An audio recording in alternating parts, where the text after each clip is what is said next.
শোন গঙ্গাধর, তোর কিন্তু কিছুই হবে না। হায় ভগবান, এই রোজ রোজ এত নোংরা, লোকে এত নোংরা কেন ফেলে কে জানে। নিজেদের আবার শিক্ষিত বলে, গোটা পার্কটাকেই নোংরা ফেলার ভ্যাট ভেবেছে। দেখো ওই যে যোগা করছে, এরা তো সব বাচ্চা। এদের বাবা মা এটাই শিখিয়েছে যে নোংরা মাটিতে ফেলতে হয়। রোজ রোজ এত নোংরা সাফ করি, আবার পরের দিন দ্বিগুণ নোংরা কোত্থেকে এসে জুটে যায়। হে ভগবান, আমার কথা কি শুনবে না? তোমার তো অনেক শক্তি, সারা জীবন ধরে এইভাবে কি নোংরা সাফ করে বেড়াবো? নোংরা নোংরা আর নোংরা, সারা দিন ধরে নোংরা সাফ করো, সকালে এসো নোংরা। তোমার শক্তি একটু দেখাও ভগবান।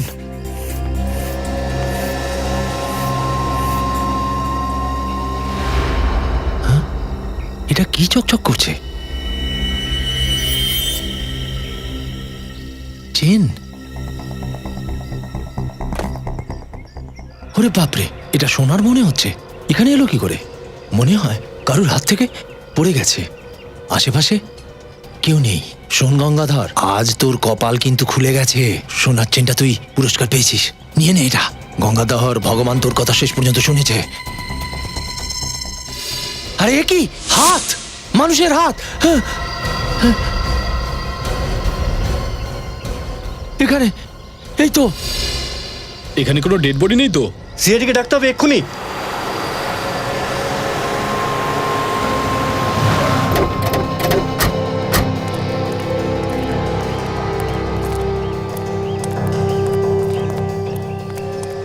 এরা সব কারা?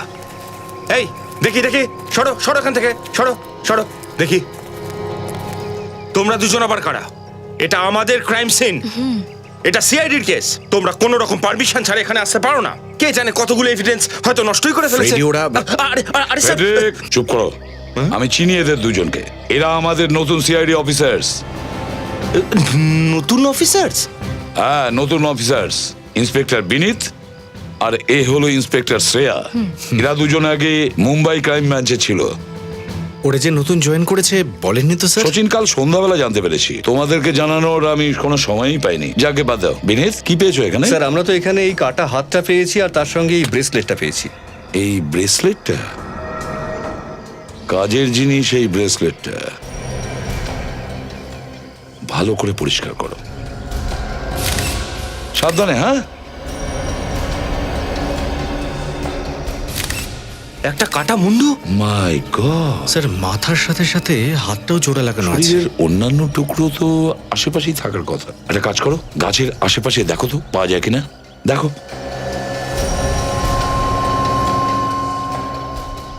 স্যার, কতটা নৃশংসভাবে হাতটা আর মাথাটা কেটেছে। এরকমটা কেউ কেনই বা করবে? এখানে এইভাবে একটা লাশকে পুঁতে রাখার মানেটা কি স্যার? শুধু মাথা আর হাত? পার্ক তো এমন একটা জায়গা যেখানে নানান রকমের মানুষ আসা যাওয়া করে। সচিন, বিবেক, একটা কাজ করো, পার্কের আশেপাশে ভালো করে দেখো কিছু পাওয়া যায় কিনা।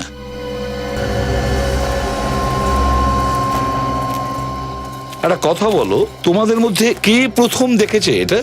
স্যার, ওই কাটা হাতটা সবার আগে আমি দেখেছি। তুমি দেখেছো? হ্যাঁ স্যার। তুমি কি করো এখানে? আসলে স্যার সাফাইয়ের কাজ করি। সবাইয়ের কাজ করো। এদিকে এসো। হ্যাঁ বলো, এই পার্কটা 24 ঘন্টা খোলা থাকে? না স্যার, সকাল 7টা থেকে সন্ধ্যে 7টা অবধি খোলা থাকে। আচ্ছা, এখানে কোনো ওয়াচম্যান বা সিকিউরিটি গার্ড নেই নাকি? না স্যার, এখানে কোনো সিকিউরিটি গার্ড থাকে না। এই পার্কটা সকাল 7টা থেকে সন্ধ্যে 7টা পর্যন্ত খোলা থাকে। এটার মানে হলো এই কাজটা তখনই করা হয়েছে যখন পার্কটা বন্ধ ছিল, নয়তো পার্কে কেউ ছিল না ওই সময় কাজটা করেছে। স্যার, হ্যাঁ স্যার আশেপাশে তো কিছুই পেলাম না স্যার। হ্যাঁ বিবেক? না স্যার, কিছু পেলাম না স্যার। কিছুই পাওনি? এটা কিভাবে সম্ভব? আর বডিটার বাকি পার্টগুলোই বা কোথায় পুঁতে দিল? কোথায় লুকোতে পারে? কোনো ব্যাপার না, খুঁজে তো নিতেই হবে। প্রথমে একটা কাজ করো, এই মাথা আর হাতটা শালুকের কাছে পাঠিয়ে দাও। আর এই লোকটার মুখের ছবি, ওর স্কেচ সমস্ত নিউজ পেপার আর টেলিভিশন চ্যানেলে পাঠিয়ে দাও।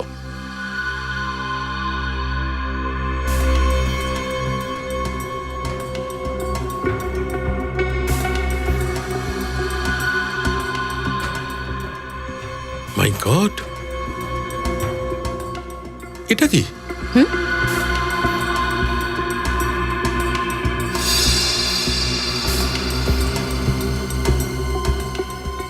কি হতে পারে এটা? সারিকা, আমার তো এটা একটা কাগজের টুকরো মনে হচ্ছে। পরিষ্কার করে দেখি কি এটা। হ্যাঁ, ডক্টর সালুখে, এটা কি আপনার হাতে? দয়া, এই আমার হাতের মধ্যে একটা কাগজের টুকরো। কাগজের টুকরো কোথা থেকে পেলেন? এখান থেকে এই দুটো আঙুলের ফাঁকে এটা ঢুকেছিল। কিন্তু এর আঙুলের ফাঁকে কাগজের টুকরোটা পৌঁছলো কি করে? দয়া, আমার মনে হচ্ছে এই লোকটি এই কাগজটাকে নিজের হাতের মুঠোর মধ্যে লুকানোর চেষ্টা করছিল, আর এই কাগজের টুকরোটা এই দুটো আঙুলের ফাঁকে আটকে গেছে। কিন্তু ডক্টর সালুখে, এমন কি থাকতে পারে এই কাগজের টুকরো? আরে ভাই, সেটাই তো চেক করতে যাচ্ছিলাম, আর তোমরা এসে গেলে। তো চেক করে দেখে নিন না, আমরাও জেনে যাই। দেখছি।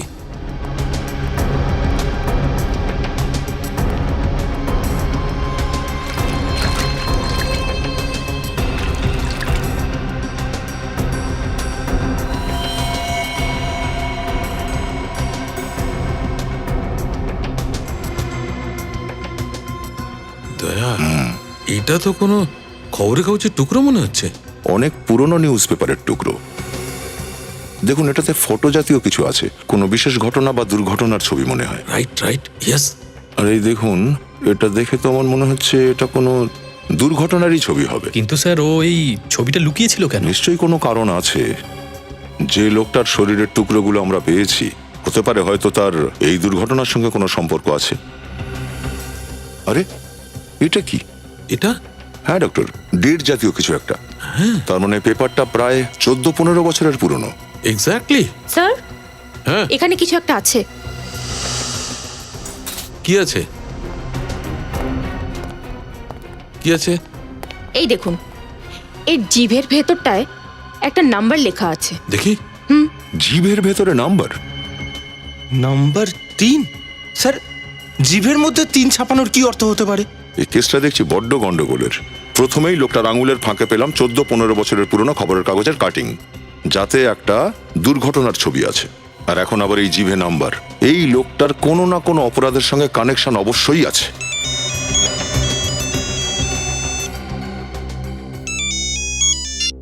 হ্যালো, হ্যাঁ, রিপোর্ট এসে গেছে?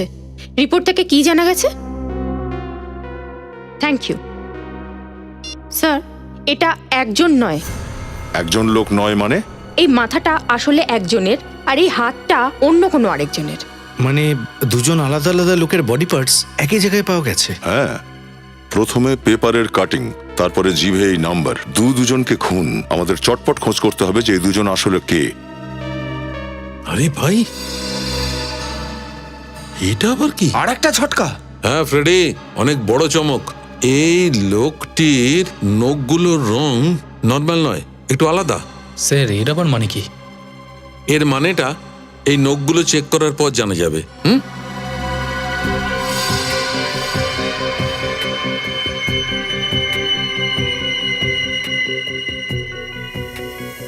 এটাকে পরিষ্কার করে চেক করি।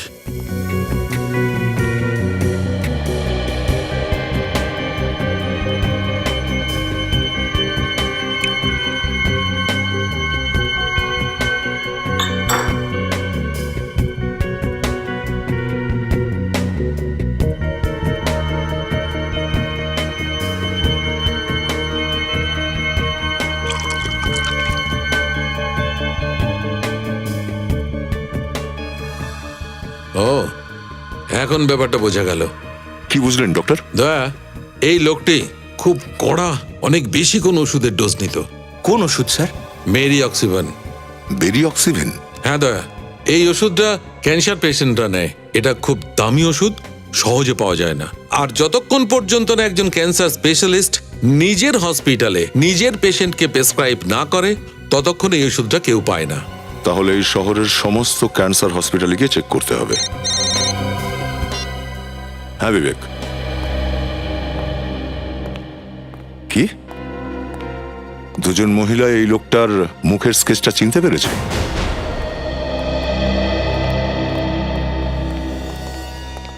স্যার, ইনি হলেন বিনয়বাবুর স্ত্রী নয়না, আর ওনার সেক্রেটারি অনন্যা। ও সরি, এসব যা কিছু হয়েছে। আচ্ছা, আপনি কি বলতে পারবেন এসব কিভাবে হলো? কাল সন্ধেবেলায় সবজি কেনার জন্য মার্কেটে গিয়েছিল, আর ফিরে আসেনি। জানি না এটা কি করে হয়ে গেল। আমি এটাও জানি না ওর সাথে কে এরকম করলো, কেন করলো। আমার এখনো বিশ্বাস হচ্ছে না যে আমার স্বামী বিনয় আর নেই। আচ্ছা, যখন উনি বাড়িতে ফিরছিলেন না তখন আপনি চেষ্টা করেননি ওনার সঙ্গে কন্ট্যাক্ট করার? 2 মিনিট অন্তর অন্তর আমি ওকে ফোন করার চেষ্টা করছিলাম, কিন্তু ফোনটা সুইচ অফ বলছিল। এই বিনয় করতো কি? স্যার ও লয়ার ছিল। ও উকিল ছিলেন? হ্যাঁ স্যার। আচ্ছা, আপনারা দুজন কি বলতে পারবেন যে কে কাজটা করেছে? কাউকে সন্দেহ করেন আপনারা?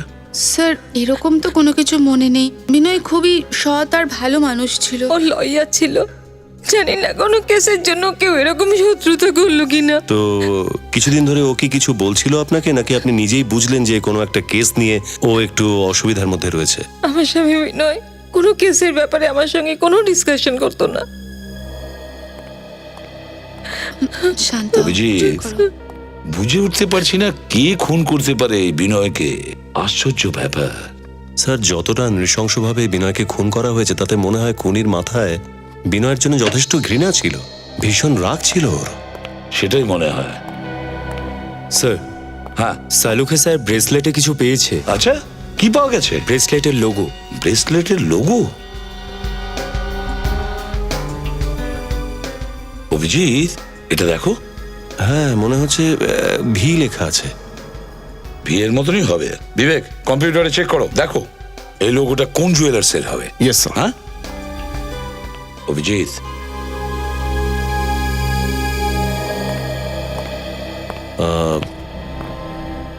আপনারা এখানে এসে আমাদের অনেক সাহায্য করেছেন, থ্যাংক ইউ ভেরি মাচ। এখন আপনারা আসতে পারেন, দরকার পড়লে আমরা আবার ডাকবো। ধন্যবাদ।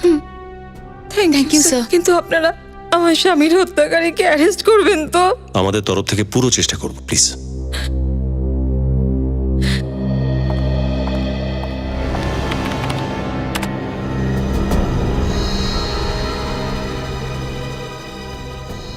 স্যার মিলে গেছে, বর্ধমান জুয়েলার্স। স্যার এই দোকানে ওদের সমস্ত জুয়েলারিতে এই ধরনের লোগোই ওরা ইউজ করে। কোথায় এই বর্ধমান জুয়েলার্স?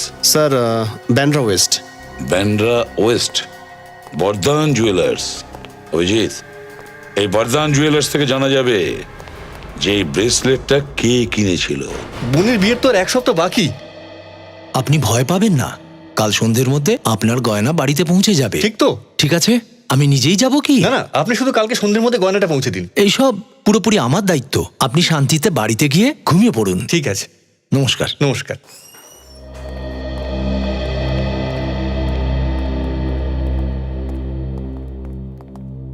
আসুন স্যার, বিয়ে নাকি না না কিছু দেখতে চাইছেন? আসুন না, বসুন।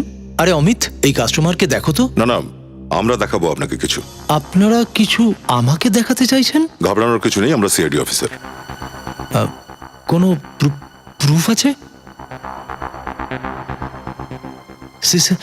সিআইডি? হ্যাঁ, এটা দেখুন তো একবার, এটা কি আপনার দোকানের? আপনি ঠিকই বলেছেন, এটা আমার দোকানেই বানানো হয়েছিল। কোথায় পেলেন আপনারা? একটা হাতে ছিল এটা। দেখুন, ব্রেসলেট তো হাতের জন্যই বানানো হয়। হাতটা কাটা ছিল। কার হাত ছিল স্যার? সেটা জানার জন্যই তো আমরা এখানে এসেছি। আপনি কি বলতে পারবেন যে এই ব্রেসলেটটা কে কিনেছিল এখান থেকে? এরকম ব্রেসলেট খুব কম লোকই বানায় অবশ্য, হয়তো 4 থেকে 5খানা পিসই বানানো হয়েছিল। স্যার তাহলে তো খুব সহজে জানতে পেরে যাবো যে এই 4-5টা ব্রেসলেট কে বানিয়েছিল। ম্যাডাম কথাটা ঠিকই বলেছেন। বলতে পারবেন আমাদের? আমি এক্ষুনি দেখাচ্ছি আপনাদের। শ্রেয়া, এদের সবার নাম আর ফোন নাম্বার নোট করে নাও। আচ্ছা স্যার। দেখুন স্যার। আরে বাহ, অ্যাড্রেসও নোট করা আছে। আগে হ্যাঁ। Rajesh 401 silver range, Shantinagar, Bandra. সুভাষ কান্দিবালিতে থাকে। সুনীল পানভেলের বাসিন্দা আর রোকান্ডা বরিবেলিতে থাকে। এদের সবার বাড়িতে গিয়ে দেখতে হবে। Hello doctor. আপনি অ্যাপয়েন্টমেন্ট নিয়েছেন? আমি সিআইডি থেকে আসছি, ইন্সপেক্টর ফ্রেডি। হ্যালো স্যার, আপনি এখানে? আমার একটু সাহায্য দরকার আপনার। আমি আপনাকে কিভাবে সাহায্য করতে পারি? ডাক্তারবাবু, আপনার হাসপাতালে ব্যারি অবজারভার নামের কোনো ওষুধ ব্যবহার করা হয় নাকি? নো স্যার, এরকম কোনো ওষুধ এখানে ব্যবহার হয় না। এটা খুব rare medicine. Thank you. Sir এই ব্রেসলেটগুলোর বিশাল দাম, আর যারাই কিনেছে তারা নিশ্চয়ই বড় লোক। হ্যাঁ শ্রেয়া, এটা তুমি ঠিকই বলেছো। তবে এই 4 জনের মধ্যে এই ব্রেসলেটটা কার ছিল? রাজেশ, সুভাষ, সুনীল না রোকান্ডা? সেটা তো ওদের বাড়িতে পৌঁছানোর পর জানা যাবে। তোমার কান্নাকাটি শোনার জন্য আমি সিআইডিতে নেই ফেডরে। কাজ শেষ করো আর এই মুহূর্তে চলে এসো কেয়ার হসপিটালে, তাড়াতাড়ি। এক্সকিউজ মি ম্যাম, ইয়েস, আমি আপনাদের হসপিটালের একজন ক্যান্সার স্পেশালিস্টের সঙ্গে কথা বলতে চাই। আপনি অ্যাপয়েন্টমেন্ট নিয়েছিলেন? আগে না। স্যার আপনার নাম? এসিবি প্রদ্যুমান, সিআইডি থেকে। ও সিআইডি থেকে। আপনাদের তো সারাদিনই শুধু প্রবলেম, তাই না? ম্যাম প্লিজ আপনি ডাক্তারবাবুকে ডাকুন, আমার দরকার আছে। ডক্টর চন্দ্র এলেন বলে ওকে। এসে গেছেন। হ্যাঁ হ্যাঁ হ্যাঁ, ঠিক আছে, ওকে। হ্যাঁ বিনীত, কি জানতে পারলে ব্যারি অবজারভমেন্টের ব্যাপারে? ঠিক আছে, কোনো ব্যাপার না, তুমি এখনই চলে এসো কেয়ার হসপিটালে। ওকে। এক মিনিট, আপনি আগে এটা বলুন যে এই ওষুধটা আপনি ঠিক কিভাবে খাচ্ছেন। প্রথম ডোজ জল খাবারের সময়, দ্বিতীয়টা দুপুরে। আরে দুপুরে কেন, যেখানে আমি লিখে দিয়েছি এটা বিকেলে নিতে হবে। ম্যাডাম আপনি কি জানেন এটার জন্য আপনার নাক থেকে আর মাথা থেকে রক্তপাত হতে পারে? আপনি আজ এক্ষুনি এসে আমার সাথে হসপিটালে দেখা করুন। সত্যি পেশেন্ট না? ডক্টর চন্দ্রা, আমি এসিবি প্রদ্যুমান, সিআইডি থেকে এসেছি। কি হয়েছে? একটা ওষুধ আছে, নাম ব্যারি অবজারভ্যান্ট। আপনি এই ব্যাপারে কিছু জানেন? ব্যারি অবজারভ্যান্ট? হ্যাঁ নিশ্চয়ই শুনেছি, আর আমি পেশেন্টকে এটা দিচ্ছিও। আপনি এই ওষুধ আপনার পেশেন্টকে দেন? আগে হ্যাঁ। তাহলে আমি ঠিক জায়গায় এসেছি। বলতে পারবেন আপনি কজন পেশেন্টকে দেন এটা? এখনো পর্যন্ত প্রায় আমি 3 জন পেশেন্টকে দিয়েছি। 3 জন পেশেন্ট? হ্যাঁ। হ্যাঁ ফেডরিক, দেখো ডাক্তারবাবু 3 জন পেশেন্টের নাম দেবেন, তুমি লিখে নাও।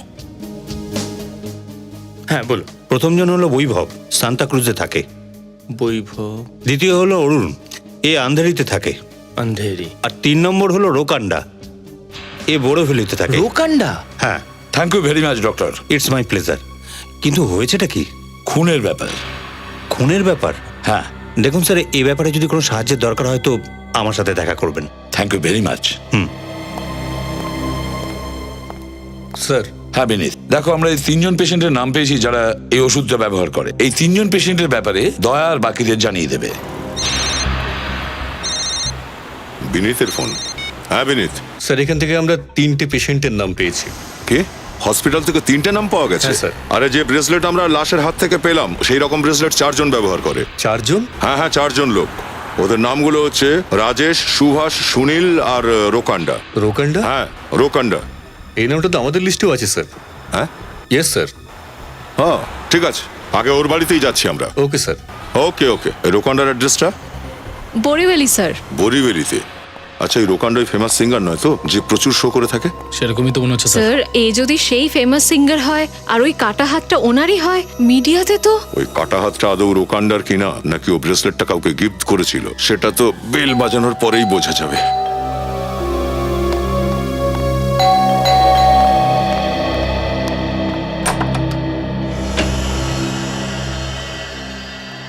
বলুন সাহেব।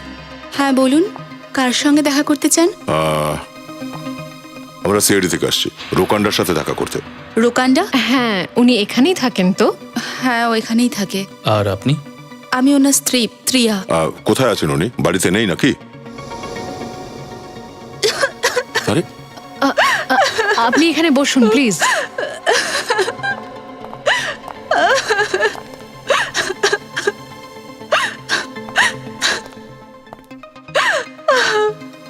আপনি কাঁদছেন কেন?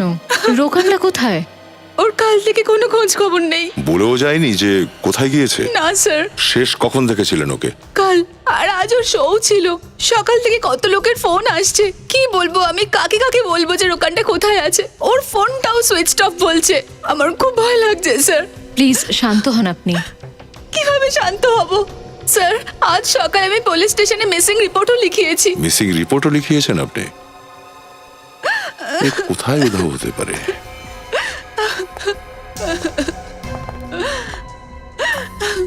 এই ব্রেসলেট। স্যার এটা তো। হ্যাঁ ওই ব্রেসলেটটাই। তার মানে ওই কাটা হাতটা রোকান্ডার? হয়তো। আপনারা কি কথা বলছেন? কোনো গন্ডগোল হয়নি তো? না। আচ্ছা আপনি এটা বলুন যে রোকান্ডা কি ক্যান্সারে আক্রান্ত হয়েছে? হ্যাঁ, কিন্তু আপনারা? এমনি। আচ্ছা রোকান্ডার ব্যাপারে কিছু যদি জানতে পারেন তো জানিয়ে দেবেন আমাদের। ঠিক আছে স্যার। Thank you.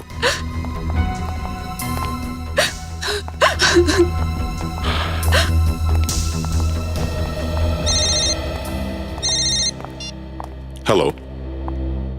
হ্যাঁ কে? কোথায়?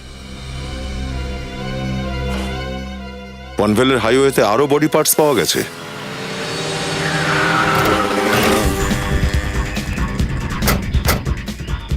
তুমি ফোন করেছিলে লাশের টুকরোর ব্যাপারে? হ্যাঁ স্যার, আমি বড়া পাও খাওয়ার পরে কাগজ ফেলার জন্য যেই ডাস্টবিনের কাছে এলাম তখন আমি এটা দেখতে পেলাম। তুমি ওখানে গিয়ে দাঁড়াও, দূরে সরে যাও। হ্যাঁ স্যার। খোলো এটা।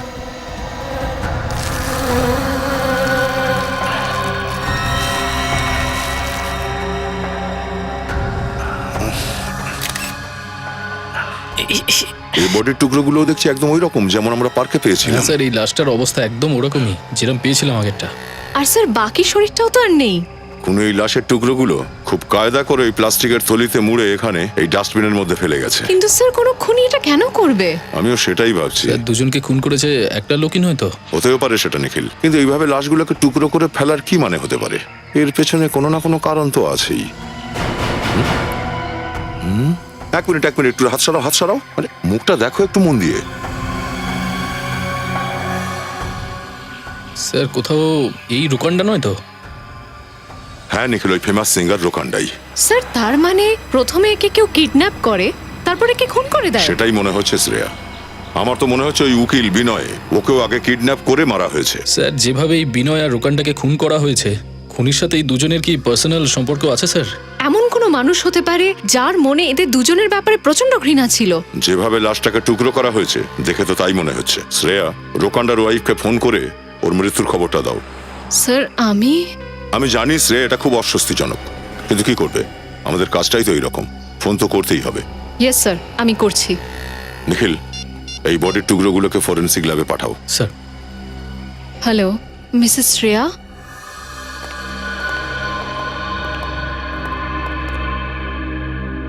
কি হলো সালুকে, এত টেন্স দেখাচ্ছে কেন তোমাকে? বস, ব্যাপারটা এইরকমই, তুমি জানলে না তোমারও তখন এই অবস্থা হবে। এমন কি ব্যাপার বুঝতে পারলেন ডক্টর সালুকে? ব্যাপারটা এই মাথাটা যেটা তোমরা আগে এনেছিলে সেটা এই হাতটার সঙ্গে ম্যাচ করছে যেটা এখন তোমরা নিয়ে এসছো।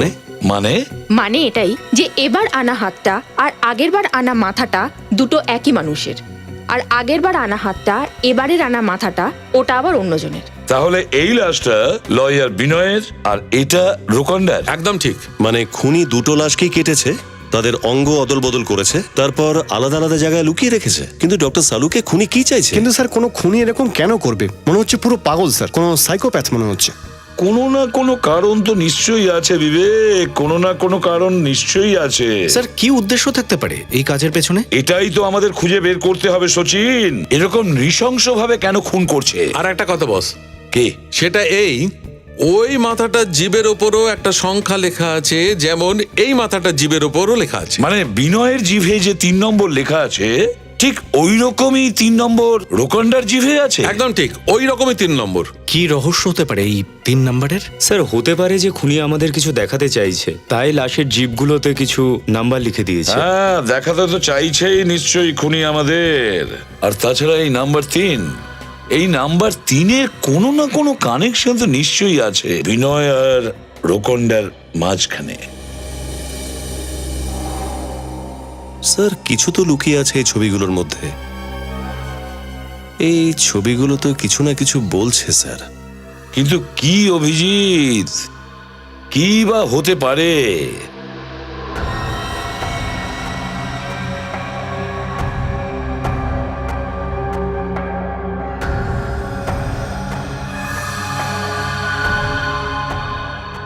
অভিজিৎ, এই বডির পার্টগুলো দেখো, খুব স্পেশাল ভাবে এগুলো রাখা হয়েছে। কিছু বুঝতে পারছো? যেন মনে হচ্ছে কোনো শেপ দেওয়া হয়েছে, মানে আকার। এক্স্যাক্টলি অভিজিৎ। অভিজিৎ, আমার মনে হয় এটা ইংলিশের অ্যালফাবেট কিউ, এটা তাই না? হতে পারে না? হ্যাঁ স্যার। এ দেখো। হ্যাঁ স্যার, কিউ। হ্যাঁ, আর এটা দেখো, এটা দেখে মনে হচ্ছে না তোমার কোনো নাম্বার? 9? হ্যাঁ, 9। এ দেখো, 9, 9, 9, তাই না? হ্যাঁ স্যার। আর এটা 3 and 3, কিউ 933। সচিন স্যার ওই বোর্ডে লেখো তো কিউ 933। এটা কি ব্যাপার স্যার? মনে হচ্ছে কোনো পাসওয়ার্ড স্যার, অথবা কোনো লকারের নাম্বার, কোনো অ্যাড্রেস। স্যার কোনো কোড? কোড হ্যাঁ কোড অভিজিৎ, এই ক্রাইম সিনে রুকন্ডার হাতে একটা কাগজের টুকরো পাওয়া গেছে। কাগজের টুকরো, এটার উপর একটা ফিগার বানানো আছে ক্রাইম সিনের। তাহলে আবার এটা নয় তো যে এই কোড নাম্বার Q933 এই ক্রাইম সিনের সঙ্গে কানেকশন আছে? কি থাকতে পারে এই নাম্বারে? ক্রাইম স্যার, এটা কোনো কেস নাম্বার নয় তো? হ্যাঁ, কেসই হবে মনে হচ্ছে। বিবেক, চেক করো আমাদের রেকর্ডস থেকে কেস নাম্বার Q933 তে কি আছে।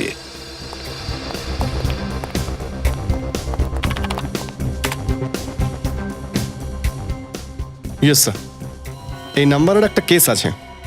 এই যে 1998, 20 বছরের পুরনো কেস। হ্যাঁ স্যার, এই কেসে আসামি চন্দু প্রায় 14 বছরের সাজা হয়েছিল মার্ডার কেসে। আচ্ছা, আর কিছুদিন আগে ও জেল থেকে মুক্তি পেয়েছে। কার আন্ডারে কেসটা ছিল? স্যার, এই কেসটা বিনয় হ্যান্ডেল করছিল, লয়ার বিনয়। বিনয়? স্যার, এটা ওই লয়ার বিনয় তো নয় যার লাশ পাওয়া গেছে? হতে পারে, আর একটু ডিটেলে দেখো। Yes sir. স্যার, এই কেসে একটাই উইটনেস ছিল, সিঙ্গার রোকান্ডা। উখান্ডা? রুকন্ডা আর বিনয়? মানে স্যার, এই কেসে রোকান্ডা আর বিনয় এই কেসের সঙ্গে জড়িত আছে। Case number Q933। হ্যাঁ, কিন্তু দেখো বিবেক, ইনভেস্টিগেশন অফিসার কে ছিলেন? স্যার, ইন্সপেক্টর প্রকাশ। প্রকাশ? কেন স্যার, প্রকাশকে চেনেন আপনি? হ্যাঁ, নিশ্চয়ই চিনি তাকে, কলেজ লাইফ থেকে ওকে চিনি, ও আমার পুরনো বন্ধু। স্যার, তাহলে তো ওনার থেকে সমস্ত কেস ডিটেলস পাওয়া যাবে। হ্যাঁ অভিজিৎ, কিন্তু আগে চন্দু যে জেলে ছিল ওখান থেকে ওর ডিটেলসটা জানতে হবে আমাদের। ততক্ষণে আমি ওই ইন্সপেক্টর প্রকাশের কাছে গিয়ে দেখা করি। এক্সকিউজ মি, হ্যাঁ বলুন। আমরা সিআইডি থেকে আসছি, আমরা একটা কয়েদির ব্যাপারে কিছু জানতে চাই। স্যার বসুন না। না না, ঠিক আছে। আমাকে বলুন আপনারা কার সম্পর্কে জানতে চাইছেন? চান্দু। আচ্ছা, যে খুনের অপরাধে এখানে বন্দী ছিল?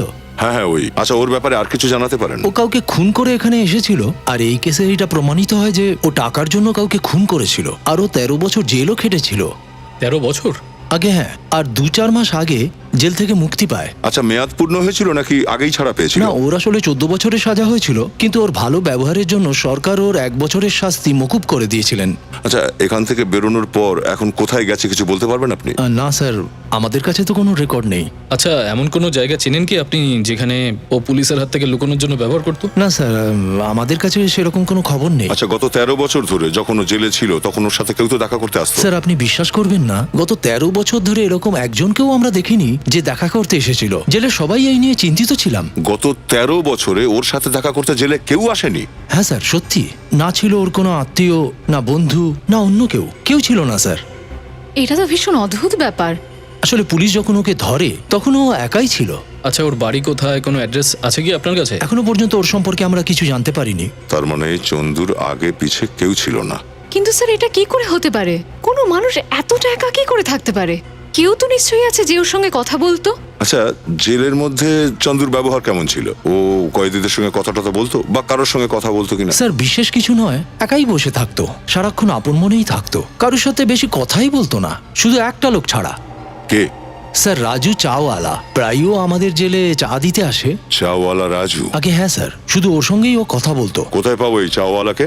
স্যার, আপনি বাইরে বেরিয়ে ডান দিকে যান, তারপর সোজা চলে যান, ওর গুমটিটা দেখতে পাবেন। Thank you. Thank you sir.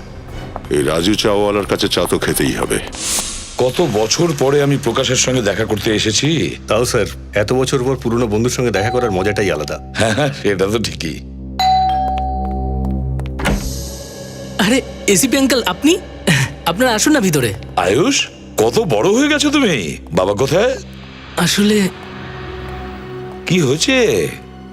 আমি কিছু বুঝতে পারছি না আঙ্কেল। কি হয়েছে আয়ুষ? কোনো প্রবলেম হয়েছে? ভালো হয়েছে আপনারা চলে এসেছেন, আমার আপনাদের হেল্প দরকার। কি হলো? প্রকাশ স্যার ঠিক আছেন তো? বাবা আজ সকালবেলা কোথায় চলে গেছেন, আর আমার ফোনটাও ধরছেন না। ওনার অফিসে তুমি ফোন করো? আমি অফিসে ফোন করেছিলাম, কিন্তু বাবা আজ অফিসে যায়নি। হতে পারে উনি কোনো বাইরের কাজের জন্য অফিসে যেতে পারেননি বা বিজি আছেন।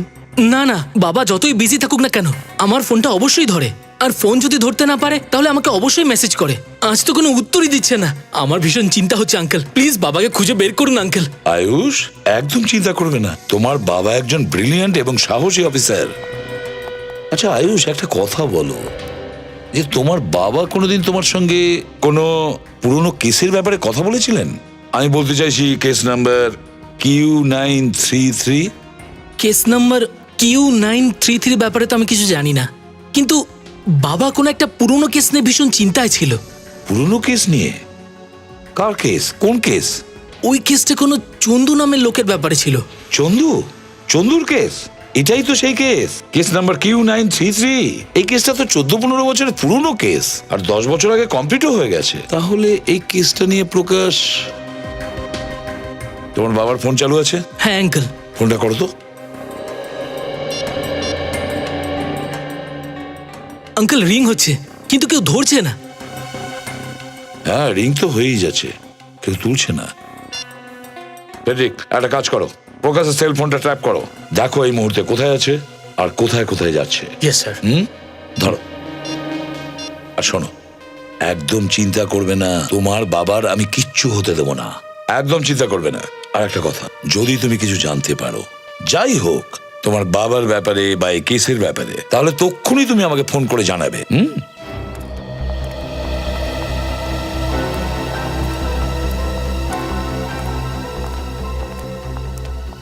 ওই যে রাজু,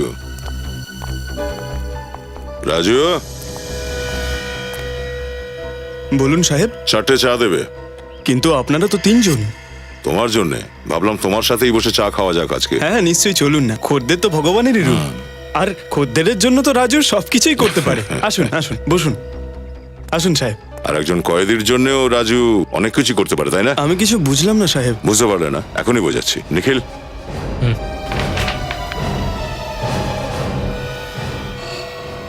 এটা কে?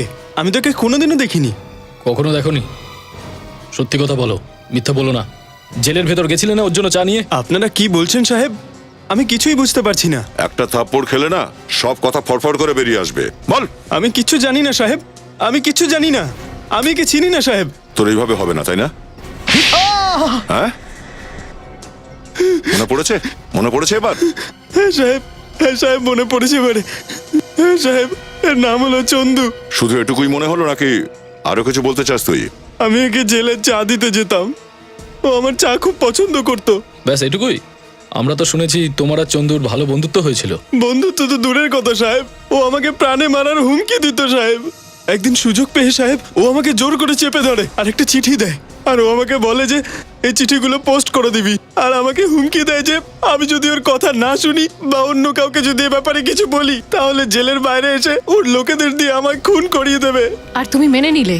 আর আমি কি করতাম ম্যাডাম, আমি একজন সাধারণ চাওয়ালা আর ও একজন খুনি, আর আমি ভয় পেয়ে গেছিলাম। কি ধরনের চিঠি পাঠিয়েছিল তোকে দিয়ে? সেটা আমি জানি না সাহেব, ভয়ের চোটে আমি কোনোদিন ওই চিঠিগুলো খুলিনি। কিন্তু সাহেব প্রত্যেক 5-6 মাসে ওর গ্রাম মঙ্গলনগরে পাঠানোর জন্য একটা করে চিঠি লিখতই। মঙ্গলনগর?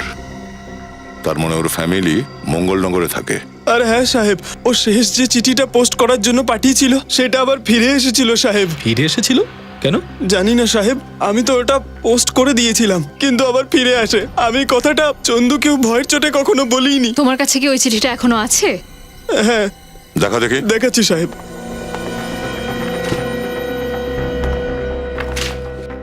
অনিতা চন্দু, মঙ্গলনগর, জনার্দনগড়। প্রিয় অনিতা, কেমন আছো? আশা করি তোমরা সবাই ওখানে কুশলেই আছো। আমার মিষ্টি মেয়ে শিলা কেমন আছে? ওর খেয়াল রেখো, ওকে খুব মনে পড়ে।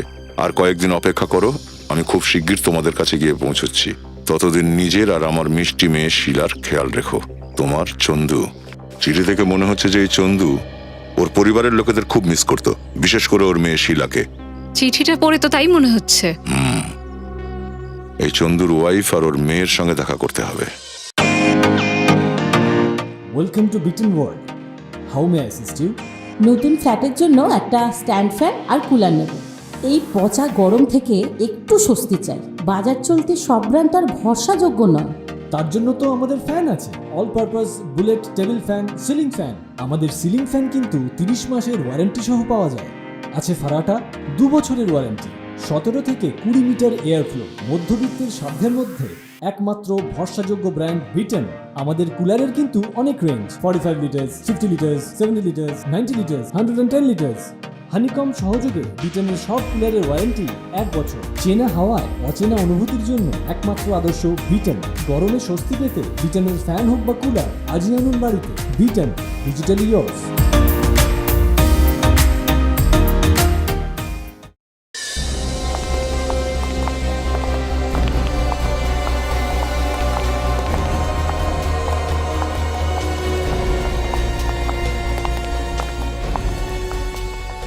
মঙ্গলনগরে তো পৌঁছে গেছি, এবার এটা খোঁজ করতে হবে যে চন্দুর পরিবারের লোকজন থাকে কোথায়। স্যার কাউকে জিজ্ঞেস করা যাক। এই ছোট জায়গায় সবাই একে অপরকে চেনে নিশ্চয়ই। এই যে দুজন বেরোচ্ছে ওদেরকে জিজ্ঞাসা করো তো একটু। শুনুন দাদা, আপনি জানেন চন্দুটাকে? চন্দু? কে চন্দু? আমরা কোনো চন্দুকে জানি না। চলো। শুনুন, ভয় পাবেন না, আমরা সিআইডি থেকে আসছি। সিআইডি? আমরা জানি যে চন্দুর ফ্যামিলি এই গ্রামেই থাকে, শুধু জানতে চাইছি যে ওরা থাকে কোন বাড়িতে। দেখুন স্যার, আমাদের কোনো ঝামেলায় জড়াবেন না। আমরা তো কিছু করিনি, আমরা শুধু শুনেছি চন্দু একজন অপরাধী, এখন জেলে আছে। হ্যাঁ স্যার, আমরা পুলিশ আর কোর্টের চক্করে পড়তে চাই না। দেখুন, আপনারা অকারণে ভয় পাচ্ছেন। আরে ভয় পাওয়ার কিছু নেই, আমরা শুধু জিজ্ঞাসাবাদ করতে এসেছি। আপনাদের সত্যি কিছু হবে না, ভরসা রাখুন। সিআইডি আপনাদের সুরক্ষার জন্য, বিরক্ত করার জন্য নয়। দেখুন দাদা, শুধু এটুকু বলে দিন যে এই চন্দু কোথায় থাকে। এখানে থাকে না স্যার, আগে থাকতো। আগে থাকতো না তো এখন এখানে থাকে না, ওর বাড়ির লোক। কোথায় গেছে ওরা? তা তো জানি না। চন্দুর বউ আর ওর মেয়ে শিলা ওরা এখানে থাকতো, কিন্তু 6 মাস আগেই চন্দুর বউ মারা গেছে, খুব অসুস্থ ছিল বেচারি। আর ওর মেয়ে শিলা, সে কোথায় গেছে? ওর মা মরে যাওয়ার পর তো ও একদম একা হয়ে গিয়েছিল, বেচারি বাড়ি বিক্রি করে দিয়ে চলে যায়। আপনারা জানেন ওরা কোথায়? ওদের ঠিকানা, ফোন নাম্বার বা অন্য কিছু? না, ওর সম্বন্ধে আমরা কিছু জানি না। শুধু যাওয়ার সময় শিলা আমাকে প্রণাম করে গেল। খুব ভালো মেয়ে ছিল শিলা, কিন্তু সারা জীবন ও শুধু দুঃখই পেয়ে গেল। শিলাকে দেখতে কেমন ছিল? আপনাদের কাছে কোনো ছবি আছে কি? হ্যাঁ স্যার, আমার মেয়ে ওর জন্মদিনে একটা ছবি তুলেছিল। আমরা কি ওই ছবিটা দেখতে পারি? হ্যাঁ। চন্দু নিজের পরিবারের লোককে খুব ভালোবাসতো, আর তারপর জেল থেকে ছাড়া পাওয়ার পর নিজের গ্রামে ফিরলো না কেন? আর স্যার, ওর মেয়েও এই বাড়িটা বিক্রি করে চলে যায়, ফেরতই আসেনি। এটা জানা সত্ত্বেও যে ওর বাবা খুব তাড়াতাড়ি জেল থেকে বেরোবে। মেয়েটার খবর ঠিক জানি না, চন্দু কোথাও লুকিয়ে বসে আছে। যদি ও দুটো খুনই করে থাকে তাহলে খুব স্বাভাবিক ও না এই গ্রামে আসবে আর না ওর বাড়িতে। এই নিন। এই তাহলে শিলা। আচ্ছা, আমরা ছবিটা রাখতে পারি? এটাই সেই এরিয়া যেখানে প্রকাশ স্যারের মোবাইল ফোন ট্র্যাক করা হয়েছিল। এই এরিয়াতে? হ্যাঁ স্যার। প্রকাশকে একটা ফোন করছি, ফোনটা চালু আছে, রিং হচ্ছে। আমরা প্রকাশ স্যারের মোবাইল ফোনের কাছেই চলে এসেছি। গুড। কিন্তু একটা ব্যাপার আমি বুঝতে পারছি না, প্রকাশ স্যার এই নির্জন জায়গায় কি করতে এসেছেন? আচ্ছা, এমনটা আবার নয় তো কেউ ওনাকে জোর করে এখানে নিয়ে এসেছে? হতে পারে। আমার মনে হচ্ছে প্রকাশ নিশ্চয়ই জানে ওই কাটা মাথা আর হাতটার ব্যাপারে, নিশ্চয়ই জানে প্রকাশ। স্যার, হ্যাঁ, আমরা প্রকাশ স্যারের মোবাইল ফোনের একদম কাছাকাছি আছি স্যার। ট্র্যাপ করে যাও ফেডরিক, ট্র্যাপ করে যাও। বিনীত, দাঁড়া দাঁড়া, গাড়িটা দাঁড়া করা, দাঁড়া।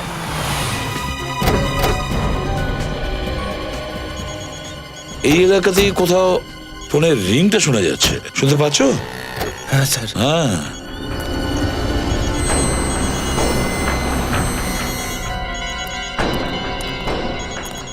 দেখো তো আশেপাশে কোথাও ফোনটা আছে কিনা। ওই তো ফোনটা।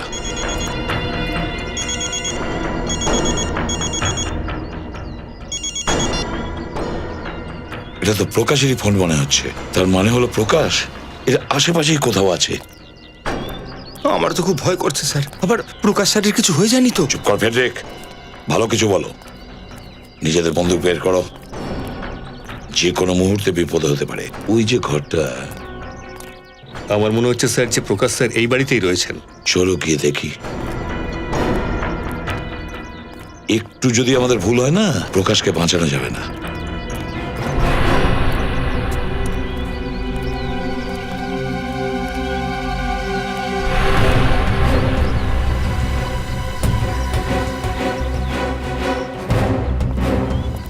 ওই দিকটা গিয়ে দেখো। ফেডরিক, যাও তুমি পেছনে গিয়ে দেখো।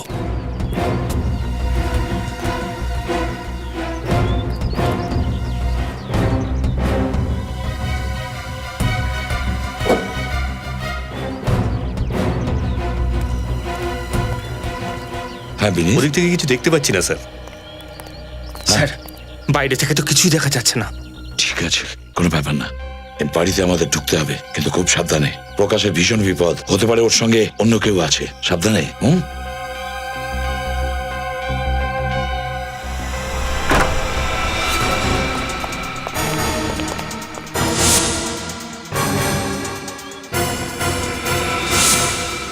স্যার ভিতরে তো কাউকে দেখছি না। ফেডরিক, তুমি ওদিকটা যাও। বিনীত, এদিকটা।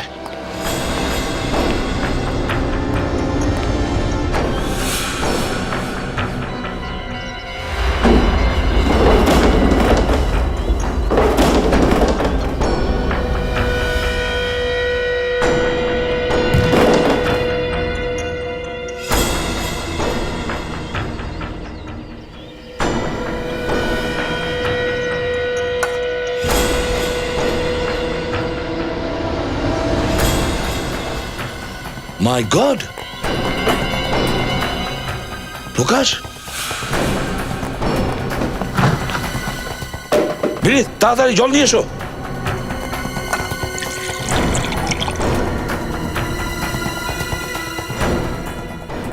জল।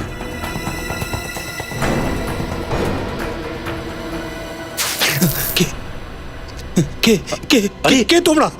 দেখো দেখো দেখো, তোমরা আমাকে কিন্তু মারতে পারবে না। আরে আমি, আমার যেতে দাও, যেতে দাও, যেতে দাও আমায়। আমার দিকে তাকা, দেখ, আমি প্রদ্যুমান, এসিপি প্রদ্যুমান, তোর বন্ধু। তুই? হ্যাঁ। এখানে কিভাবে? বলছি, তোলো একে।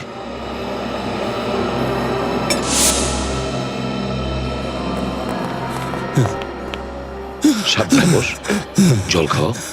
না, জল খাও, জল খাও। প্রকাশ, প্রদ্যুমান, বল কি হয়েছিল? কেউ আমায় এখানে নিয়ে এসেছে, আর সে আমাকে খুব মেরেছে, খুব মেরেছে, আর তারপর এখানে মরার জন্য ছেড়ে দিয়েছে। আমরা কোথায়?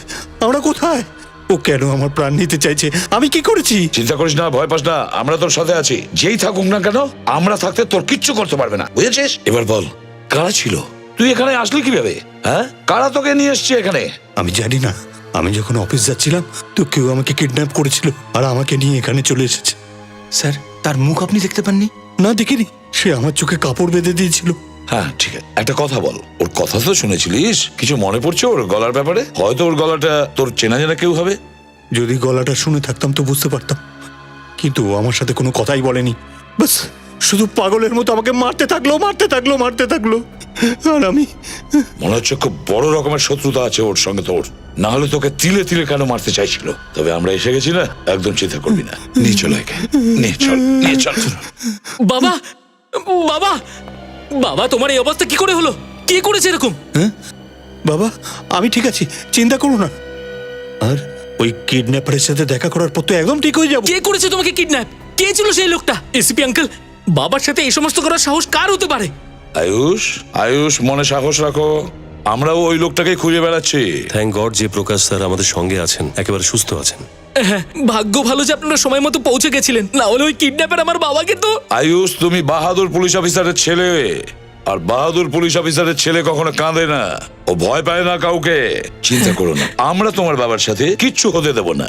প্রকাশ, তোর ওই লোকগুলোর ব্যাপারে কিচ্ছু মনে পড়ছে না? মনে করার চেষ্টা কর, কিছু মনে পড়ছে? স্যার প্লিজ একটু মনে করার চেষ্টা করুন। আপনার ছোট ছোট কোনো সূত্রই ওই কিডন্যাপারকে ধরতে আমাদের সাহায্য করবে, প্লিজ। তোমরা ঠিক বুঝবে না, আমার কিচ্ছু মনে পড়ছে না। আমি ওই রাস্তা থেকে কিডন্যাপ হয়েছিলাম, আর ওই কিডন্যাপার আমার মুখ আর চোখ বেঁধে দিয়েছিল, আর আমাকে সেখানে নিয়ে গিয়েছিল যেখান থেকে আপনারা উদ্ধার করেন। বাস ও আমায় মারতে থাকে, মারতে থাকে, মারতে থাকা। বাবা, স্যার, প্রকাশ, কি হচ্ছে? মনে হয় বাবার আবার হার্ট অ্যাটাক হয়েছে। অ্যাটাক? মাই গড, একে তাড়াতাড়ি হসপিটালে নিয়ে চলো। চলো, তাড়াতাড়ি চলো। বাবা,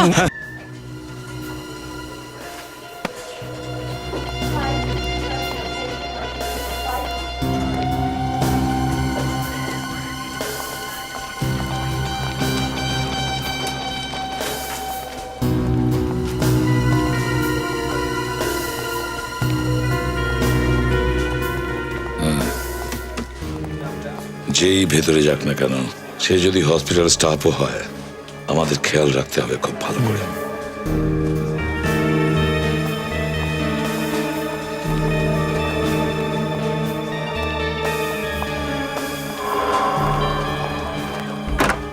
ভেতরে কে গেল? স্যার ইনি ডক্টর কুড়ালি এই মুহূর্তে রাউন্ডে আছে।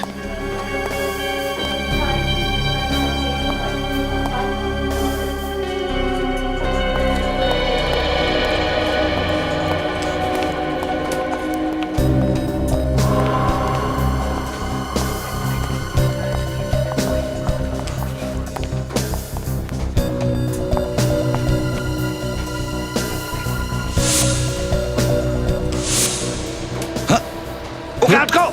এই! ধরো ওকে! এদিক তাড়াতাড়ি ডাক্তারকে ডাকো! তাড়াতাড়ি যাও! প্রকাশ, এদিক!